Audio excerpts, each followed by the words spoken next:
మండు వేసవిలో నిండు జాబిలంలం మేమే అంటూ థియేటర్లో సందడి చేయడానికి సిద్ధమైపోతున్నారు కొంతమంది హీరోయిన్లు. జాగ్రత్తగా గమనిస్తే వారందరికీ ఒక పోలిక ఉంది. ఎన్నాళ్లుగానో వాళ్ళు వేచిన ఉదయాల్ని ఈ సమ్మర్ సర్వే చేస్తుందా? కమాన్ డిస్కస్ చేసుకుందాం పదండి. మే 1న విడుదలకు రెడీ అవుతోంది రెట్రో సినిమా. ఈ మూవీ మీద సూర్య అండ్ టీమ్ ఎన్ని హోప్స్ పెట్టుకున్నారో గానీ పూజా హెగ్డే మాత్రం ఎలాగైనా ఈ సినిమాతో కంబ్యాక్ కావాలని తెగ ప్రయత్నిస్తున్నారు. సేమ్ డే రిలీజ్ అవుతున్న హిట్ 3 కోసం ప్రేయర్స్ మొదలు పెట్టేశారు శ్రీనిధి శెట్టి. కేజీఎఫ్ తో క్లిక్ అయ్యారు శ్రీనిధి శెట్టి. ఆ తర్వాత అడపాదడపా సినిమాల్లో అవకాశాలొచ్చినా బాప్రే బంపర్ హిట్ అనిపించేలా ఒక్కటంటే ఒక్క సినిమా లేదు అమ్మని ఖాతాలో.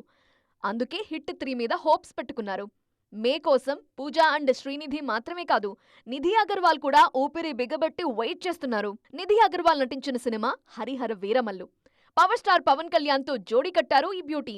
ఈ సినిమా సక్సెస్ తో పాన్ ఇండియా రేంజ్ లో పేరు రావటం ఖాయం ఉంటున్నారు నిధి అగర్వాల్. మేలో మాస్ జాతర రిలీజ్ అవుతుందా లేదా అనే అనుమానాలు పక్కన పెడితే మాస్ జాతర కోసం శ్రీలీల మాత్రం ఈగర్గా వెయిటింగ్. ఆల్రెడీ క్రేజ్ ఉన్న కాంబో కాబట్టి రెట్టింపు ఉత్సాహంతో ఎదురుచూస్తున్నారు ఈ భామ. రవితేజతో చేసిన మిస్టర్ బచ్చన్ క్లిక్ కాలేదు భాగ్యశ్రీ బోర్సేకి.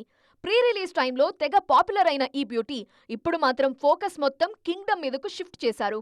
మిస్టర్ బచ్చన్తో రాని క్రేజ్ కింగ్డమ్తో ఖచ్చితంగా వచ్చి తీరుతుందని నమ్ముతున్నారు మిస్ భాగ్యశ్రీ.